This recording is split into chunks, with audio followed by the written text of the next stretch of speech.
자, 13주차 세 번째 영상을 시작하도록 하겠습니다. 자, 아까 이거 5까지 했었죠. 빈스톤 바꾸는 것까지 했고, 이제 여섯 번째 이렇게 복사해서 한번 넣어 보겠습니다. 자, 솔루션. 이 시스템은 기술적 솔루션, 일반인 이해하기 어려워 서론에서 이 기술을 설명할 때 사용할 수 있는 찰떡 같은 비유를 하나 만들어줘. 자, 가상으로 한번 해보겠습니다. 자, 블록체인 기반 투표 시스템. 자, 비유를 해보는 거예요. 사실 그래서 이제 AI한테 글을 쓰게 시킬 때도 처음에 한 번만으로 만족하지 마시고, 해봤을 때 어렵고 약간 이해가 어려운 용어를 많이 쓰고 있고, 잘 이게 이해가 안 된다면은 바꿔달라고 하면 되는 거예요. 패러프레이징을 할 수가 있어요. 이런 식으로 해달라고 하면 굉장히 쉽게 설명해 주고 있습니다. 자, 한번 볼까요? 자, 블록체인 투표 시스템을 위한 찰떡 비유예요. 추천 비유: 수만 명이 동시에 감시하고 수만 개의 자물쇠로 채워진 광장 한가운데의 투명 유리 금고다. 되게 상징성 있죠. 블록체인 기술이 뭡니까? 네, 이게 그 분산형이잖아요. 분산형이라서 어떻게 되죠? 투명성이 있죠. 이 기록이 다 분산돼서 저장이 돼가지고 이거를 해킹하기 어렵다라는 게 가장 큰 장점이잖아요. 그래서 어떻게 수만 명이 동시에 감시하고 수만 개의 자물쇠, 그래서 광장 한가운데에 투명 유리 금고가 같다. 이 비유는 기존 투표 시스템의 불안, 이런 게 있었잖아요. 밀실 투표함, 관리자 개입 등 완벽히 해소하는 블록체인의 핵심 특성 세 가지를 일반적인 언어로 번역했다. 투명 유리는 투명성 얘기했죠. 수만 개의 자물쇠는 탈중앙화. 예. 그 다음에 이제 광장 한가운데는 불변성 보안이라는 거죠. 예. 수만 명이 지켜보는 사람이 많다는 거. 그러니까 서론 적용 예시를 보게 되면 이 비유를 인용하여 제안서나 발표의 서론을 아래와 같이 시작해 보세요. 단번에 청중의 이해도와 몰입도를 높일 수 있다. 즉, 서론 도입부에서 기존의 투표 시스템은 밀실 안에 투명한 종이 상자와 같습니다. 우리는 내 표가 정확하게 집계되었는지, 밤사이 상자가 바뀌었는지 오직 소수의 관리자만을 믿어야 했다. 자, 뭐 지난번에도 뭐 킹크랩인가 있었죠. 그거 해가지고 전 정권에서도 실제 그 처벌받았었죠. 그 다음에 뭐 이번 정권에도 그렇다 뭐 이런 말이 많은데, 항상 이 선거만 되면은 말이 많죠. 아무튼 뭐, 하지만 저희가 제안하는 블록체인 기반 투표 시스템은 광장 한가운데 놓인 투명한 유리 금고입니다. 이 금고는 투표에 참여한 수만 명의 시민이 동시에 자신만의 자물쇠를 채우는 마법의 금고입니다. 내가 표가 안전하게 들어갔는지 누구나 투명하게 확인할 수 있으며, 누군가의 결과를 조작하려면 수만 명의 자물쇠를 동시에 부숴야 합니다. 우리는 복잡한 기술이 아닌 절대 조작할 수 없는 이 완벽한 신뢰를 세상에 제공하죠. 되게 좋아졌죠. 자, AI는 이래요. 내가 그냥 하면 무미건조하게, 그러니까 대충 요구하면 얘가 대충 써져요. 근데 내가 정확하게 짚어가지고 이런 식으로 뭐 비교도 해달라고 하고 패러프레이징도 해달라고 하고 강조도 해달라고, 이런 식을 넣어줘야지만 그걸 쓰게 됩니다. 그래서 내가 얼만큼 원하는지, 무엇을 원하는지 구체적으로, 또는 이제 그런 게 말이 어려운 사람은 그렇게 쓰여진 문장을 카피해서 넣다든가 캡처해가지고 넣으면은 그렇게 쓰여 줍니다. 여러분들은 만약에 논문을 쓰는 사람, 논문을 갖다 카피해서 PDF를 넣어가지고 논문의 톤 앤 매너를 다 분석을 시킨 다음에 그렇게 작성해달라면 해주겠죠. 그리고 양식도 있을 거 아니에요. 표지, 목차, 그다음 뭐 헤드 제목 있고 각각 챕터가 몇 챕터로 구성, 이거 그대로 있잖아요. 논문 양식에. 그거를 그대로 학습시킨 다음에 거기에 맞춰서 해달라고 하면 됩니다. 그게 가장 중요한 부분이에요. 그게 포맷이라는 거죠. RTCF에서. 자, 대안 비유예요. 상황에 따른 선택. 복제, 원장 비유하는 거예요. 또 수만 명의 말 사람들 동시에 똑같이 받아 적는 마법의 장부. 뭐 이렇게 몰래 고쳐도 다르면 즉시 가짜로 팔면 된다. 이게 블록체인 원리예요. 이렇게 설명한 거죠. 박제를 비유하는 거죠. 한 번 던져지면 영원히 굳어버린 디지털 화석이다. 이거 실제 암호화 돼가지고 누구도 흠집을 내거나 형태를 바꿀 수 없어, 블록체인. 그래서 각광받죠. 그런데 뭐 양자 컴퓨터가 이제 상용화가 되면은 뭐 암호가 뚫릴 것이다, 그렇게 얘기하는데, 양자 컴퓨터가 상용화 된다는 얘기는 컴퓨팅 파워가 좋아지잖아요. GPU도 그렇고 지금 현재 엄청나게 발전하고 있잖아요, AI가. 그러면 그때 이 거꾸로 이 창이라면은 양자 컴퓨터는 방패도 발달하지 않겠습니까? 그런 위험은 없지 않을까라는 생각이 듭니다. 그리고 현재 우리 보안 시스템은 사실 거의 다 개인정보는 다 털려 있잖아요. 사실상 다 털렸다고 봐야 또 사실 과관이 아니죠. 뭐 쿠팡 같은 경우도 그랬고 뭐 예전부터 이 문제는 항상 이슈가 됐었어요. 카드사들도 다 털려가지고 중국에서 그 해킹해가지고 막 계속 우리 뭐 스팸하고 그랬었잖아요. 불법 대출 같은 거 해가지고 어, 스미싱이죠. 피싱이나 스미싱이 엄청나게 일어나고 지금도 많이 벌어지고 있고 그래서 이제 캄보디아에서도 최근에 그런 걸로 난리가 났었잖아요. 자 이렇게 좀 비유를 통해 가지고 할 수가 있습니다. 자 다음이에요. 자, 이런 틀을 여러분들이 모르잖아요. 그래서 이런 틀들을 제가 주는 프롬프트를 가지고 많이 활용해 보십시오. 자, 파스 시스템의 problem, agitate, solution 공식에 따라서 손을 써달라고 하는 거예요. problem은 매일 아침 옷 고르느라 지각하고, 자, agitate, 이 문제가 계속되며 겪게 될 스트레스와 사회적 평판 저하를 부각해서 독자의 불안감을 자극해줘. 해보겠습니다. 자, AI는 진짜 이런 거를 너무 빠르게도 잘해요.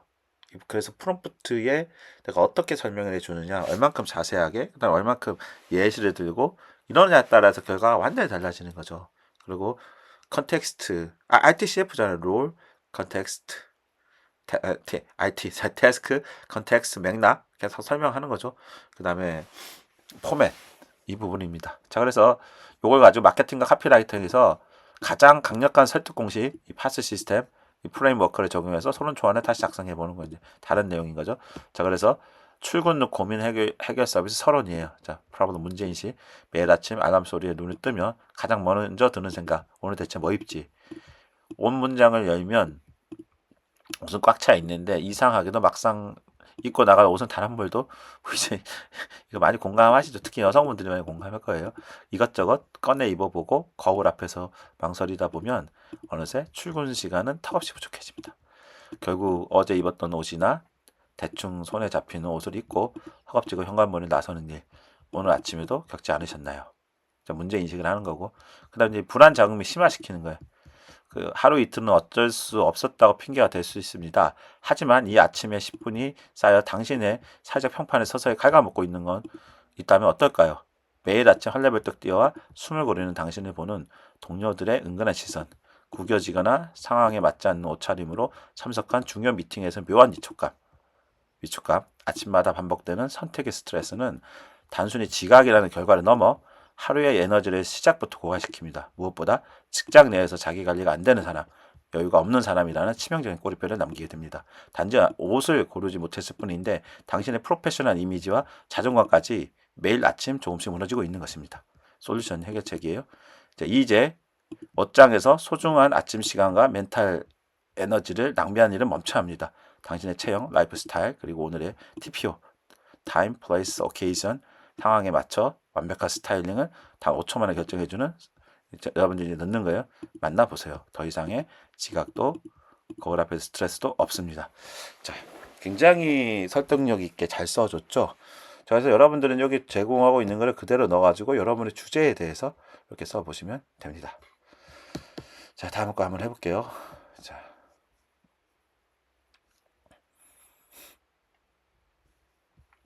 내 프로젝트에 대해서 자 같이 해보겠습니다. 내 프로젝트 잔반 줄이기 앱의 제목을 10개 지어줘. 자, 직관적인 제목, 두 번째 감성적인 제목, 세 번째 호기심 유발 제목. 그래서 해보겠습니다. 이런 게 참 1분도 안 걸리죠. 1분도 안 걸려서 해주는 게 너무 대단하지 않습니까? 이게 이런 게 사실 창작이라는 게 굉장히 어려운 영역이잖아요. 이렇게 만들어내는 것 자체가. 저희는 진짜 축복받은 세대에 살고 있죠. 하지만 이제 내 일자리가 뺏길 위기에 처해 있기 때문에 이게 과연 좋은 건지는 잘 모르겠습니다.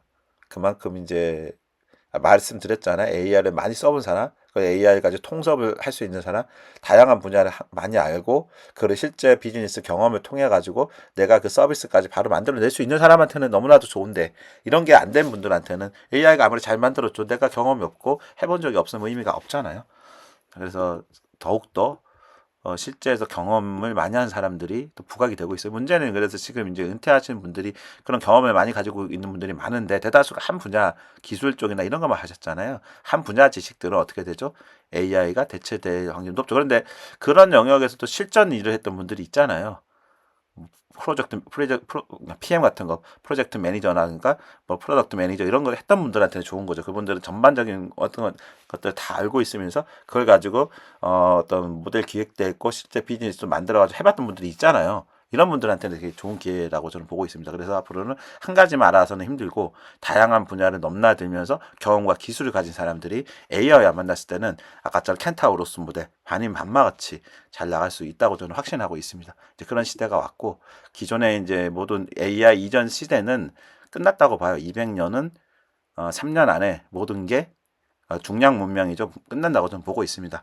이 경량 문명에서는 빨라야 되고 형체가 없고 이런 보여지는 것들이 아니에요. 무거운 게 아니고 가벼운 거죠. 개인도 조직도. 그러니까 조직이 클수록 이제 사람을 많이 내보낼 확률이 훨씬 높아졌고요. 그러면서 1인 유니콘 기업들이 그래서 탄생하고 있는 겁니다. 자, 한번 읽어보겠습니다. 자, 잔반 줄이기의 네이밍, 타이틀, 아이디어 10선, 앱의 핵심 기능, 사회적 가치, 뭐 그리고 유저의 호기심을 자극하는 세 가지 방향의 타이틀 기회가 아니래요. 직관적 제목 보겠습니다. 10개라 있죠. 쭉 나오죠. 직관적 제목은 한 3개를 보겠습니다. 앱에 어떤 서비스를 제공하는지 1초 만에 이해할 수 있도록 그 기능과 혜택을 직접적으로 드러냅니다. 예, 잔반제로 식판 사진으로 끝내는 음식물 쓰레기 관리. 이유 가장 직관적인 키워드라는 거 잔반제로. 두 번째는 이제 싹쓸이 남김없이 비우고 리워드 받는 식습관 앱이에요. 싹쓸어 먹다의 의미와 포인트를 직관적으로 연결했다. 그 다음에 푸드 세이버 잔반량을 그러니까 매일의 잔반량을 기록하는 스마트 식사 다이어리 자신의 식사량과 남긴 양을 데이터로 기록하고 관리하는 유틸리티. 감성적인 제목이에요. 가치 및 환경 보존 중심이에요. 환경보호, 윤리적 소비 등 유저의 가치관과 가심비, 감심이라 그러죠. 그래서 비울수록 채워지는 지구, 당신의 빈 접시가 만든 푸른 데일. 내 접시를 비우는 작은 행동이 지구를 채운다. 그 다음에 지구를 구하는 마지막 한 입, 버려지는 음식에서 새 생명을, 즉 거창한 환경운동이 아니라 밥상 앞에서 소박한 실천이 지구를 구한다는 사명감이죠. 안녕 전반, 환경도 내 마음도 가벼워지는 미니멀 식생활 이런 거죠. 최근 트렌드인 미니멀리즘을 접목했다. 호기심 유발형이에요. 이런 게 좋겠죠. 이제 후킹하기로 좋잖아요. 오늘 남긴 반찬, 내일 내 지갑에서 빠져나간다고? 뭐지 궁금하죠. 그죠? 개인의 경제에서 손실적으로 프레임을 전환한다. 당신의 1년간 버린 음식들 영수증으로 뽑아온다면, 그죠? 비용. 그 다음에 식판을 다 비웠더니 커피 쿠폰이 생겼다. 재밌죠? 가장 즉각적이고 보상이잖아요. 그 다음에 상위 1%의 환경 보호자들 비밀스러운 식사 습관. 궁금하죠? 소송 욕구와 군중 심리를 자극했다. 자, 한번 제 거를 가지고 한번 해볼까요? 제가 지금 설계하고 있는 이제 운명 공학 연구소 인간의 운명을 디코딩 디지털로 디코딩해서 새롭게 설계하는 연구소. 이거를 이렇게 해볼게요. 위처럼 그죠?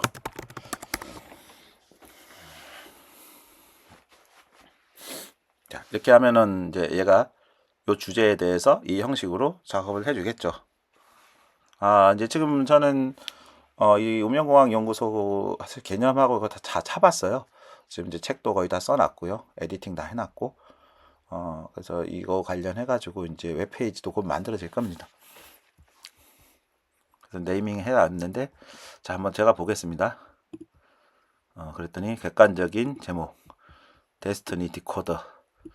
자, 근데 이건 조금 어렵겠죠? 운명공학 연구소 그대로 하자는 거죠. 그죠? 본질, 해독 재설계에 가장 군더더기 없이 설명하고 있다. 라이프 아키텍트가 조금 어렵죠. 데이터로 증명하는 좋고 감성적인 제목. 정해진 운명은 없다. 오직 설계될 뿐. 좋죠. 운명호와 카피라이트로 좋죠. 별자리보다 정확한 나의 데이터. 운명을 읽고 인생을 짓다. 좋습니다. 운명의 설계도를 당신의 손에 쥐어드립니다. 그것도 좋죠. 호기심 유발력. 태어난 날짜에 같이 당신의 인생 이제 업데이트하세요. 당신의 5년 뒤 운명 코드를 확인해. 다 좋죠. 이거 다 써먹어야겠습니다. 야, 정말 잘하죠. 자, 이걸 한번 랜딩 페이지를 한번 만들어 볼게요. 자, 그럼 구체적인 랜딩 페이지로 작성해줘. 5 코딩으로 5단으로 구성해줘. 5단이면 이렇게 섹션이죠. 5단 이러면 잘 못 알아듣게. 5 섹션으로 자세히 한번 해볼게요. 자, 돌아가고 있습니다. 자, 그 다음 일단 약간 돌리는 동안 우리는 그 다음 거를 한번 해보겠습니다. 2개 남았네요. 자, 서론의 첫 문장과 마지막 문장이 자연스럽게 연결되는지 봐줘. 자, 이런 거는 이제 실제 이제 문장을 여러분들 가져와서 하세요. 이거는 가상의 사례를 만들어서 이해하기 쉽게 해줘. 이렇게 하면 되겠죠. 자, 한번 보겠습니다. 여기 섹션이 5개 하라니까 5개가 들어가죠. 아까는 2개 섹션 하고 말았었잖아요. 자, 한번 보겠습니다. 그러면 섹션 4, 자, 섹션 5. 이게 바이브 코딩입니다.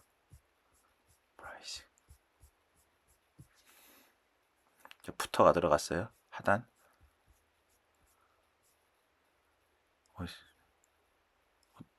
이렇게 많이 만들어져. 저 고급 모드를 써가지고 그렇습니다. 자, 그래서 이제 프리뷰를 보여줄 건데, 자, 보겠습니다. 야, 어떻게 나왔을까? 궁금하죠, 여러분들도? 자, 날짜에 갇힌 당신의 인생 이제 업데이트하세요. 좋죠. 데스티니 랩으로 했고, 모호한 별자리와 사조는 잊으십시오. 인간의 운명을 데이터 코드로 디코딩하여 더나. 야, 레포트 열람하기. 좋죠. 이렇게 만들 겁니다. 내 인생의 버그를 찾아라. 그래서 원인 모를 삶의 정책이 이런 것들 정해져 오면 오직 설계될 뿐입니다. 운명을 재설계하는 3단계 알고리즘. 스텝 2, 디코딩, 디버깅, 재설계, 아키텍트. 실제 이렇게 해서 제가 제 거를 한 100회 정도 만들어 봤는데 저도 깜짝 놀라고 있어요. 그게 필요한 이제 알고리즘들이 7개가 들어가거든요. 주역하고 자미두수하고 구성기하고 유김학하고 기문둔갑 그리고 이제 명리학. 왜냐하면 이제 기본적으로 인간의 좌표를 알기 위해서는 그 연월일시가 필요하잖아요. 그 연월일시만 알게 되면은 사실 이 7차원 해석을 통해 가지고 누구나 다 태어날 때부터 죽을 때까지의 재능과 운명과 타이밍을 다 볼 수가 있습니다. 그게 이제 그 하드웨어, 우리가 몸에 타고난 게 하드웨어잖아요. 그게 이제 명리학이 그 하드웨어 역할을 하는 게 좌표니까 우리 땅에 살고 있으니까. 그리고 이제 그거를 움직이는 우주의 에너지를 다 합쳐가지고 OS라고 하는 거예요. 그게 자미도수 별자리에 따라서 우리가 영향을 받거든요. 그래서 OS에 이제 각각 앱들이 있는 거죠. 구성학이라고 하는 주역과 형공 풍수. 그래서 이제 우주의 순환 법칙을 보는 거예요. 그러니까 기문둔갑은 물러설 때와 나갈 때. 그 다음에 유기막은 초단위로 이거를 어떤 전략을 세울 때, 주역은 이제 변화를 현재의 상태를 통해 가지고 미래를 관측할 수가 있고 예측을 할 수가 있죠. 패턴이 있거든요. 주역의 변화 패턴이 있거든요. 뭐 이런 것들을 다 합쳐 가지고 내 인생의 재능과 타이밍을 다 찾아낼 수가 있어요. 뭐 우연히 저도 이제 입춘 때 이거를 영감이 떠올랐고 뭔가 연결된 느낌으로 그러고 나서 이제 이거를 구현을 했고 그래서 그거와 관련된 책도 한 100권 정도 에디팅을 해놔서 옛날에 써놨던 책을 기반으로 제 운명공학 버전으로 다 바꿔놨어요. 그래서 이제 출판사도 곧 만들어서 출간할 거고 여기저기 판매를 진행할 겁니다. 곧. 이렇게 해서 프리미엄 리포트 고작 49,000원. 비싸게 받을 거예요. 하여튼 잘 나오죠. 여러분들도 이렇게 활용해 보시기 바라겠습니다. 자, 우리 사례 한번 더 볼게요. 아까 있었던 거. 선언의 첫 문장과 마지막 문장 주제문이 자연스럽게 연결되는지 사례를 만들어서 해달라고 했죠. 자, 요렇게 된다는 정도만 여러분들은 캐치하시면 될 것 같습니다.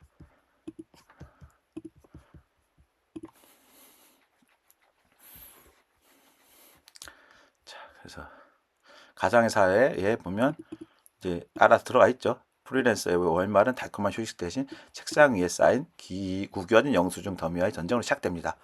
마지막 문장, 따라서 성공적인 1인 비즈니스 위해서는 세금 신고를 자동으로 처리해주는 AI 경비관리 솔루션 도입이 필수적입니다. 논리적 비약 진단을 하는 거예요.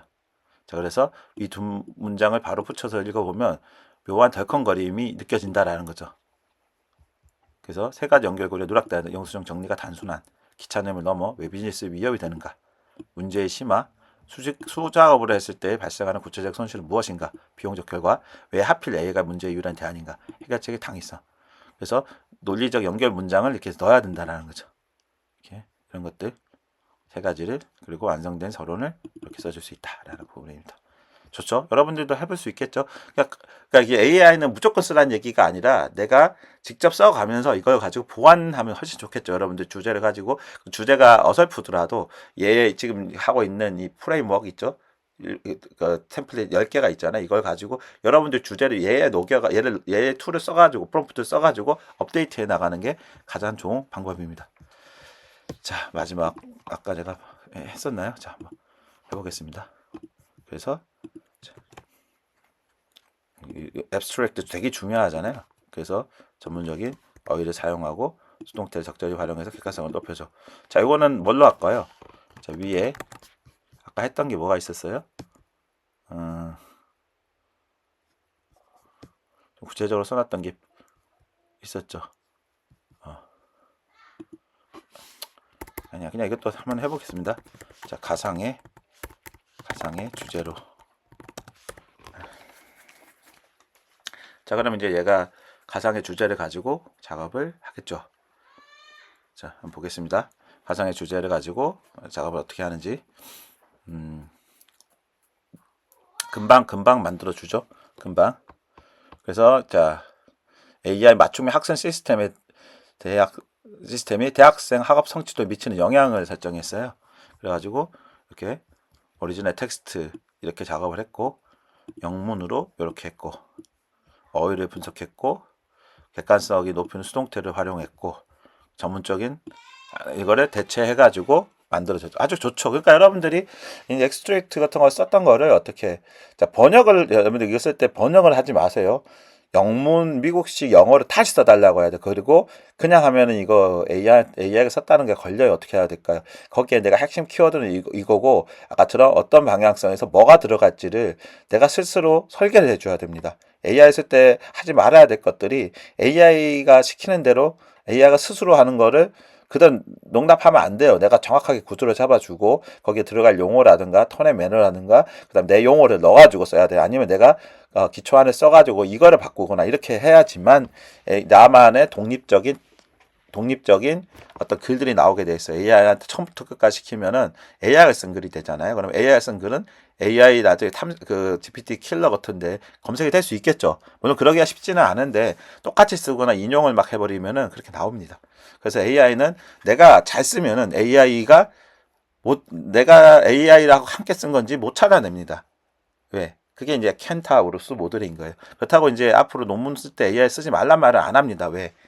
퀄리티가 안 나오니까 시간도 많이 들어가고 내 핵심 아이디어하고 내 생각하고 내 가설하고 내 가설 알고리즘하고 이런 것들을 내가 생각을 해가지고 AI한테 구체화시키는 작업을 해야 된다라는 거죠.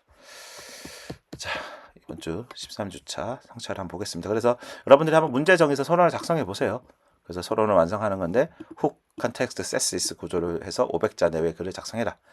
여러분 실제 문제를 넣어가지고 찾아보라는 거고 여기 나와 있죠. 초안 작성하는 거. 이걸 그대로 해가지고 해주세요. 요거 그냥 가상으로 하면 되겠죠. 예를 들어서 이제 이렇게 하라는 얘기는 아니죠. 여러분들 문제를 넣고 자 이것도 어떻게 합니까? 요즘 AI 변화로 인한 심리적인 불안감. 자 이렇게 넣으면은 얘가 요걸 가지고 그대로 내 주제만 넣어주면 이렇게 써주는 거예요. 여러분들 되게 쉽죠? 그래서 요거를 여러분들 어떻게 하면 됩니까?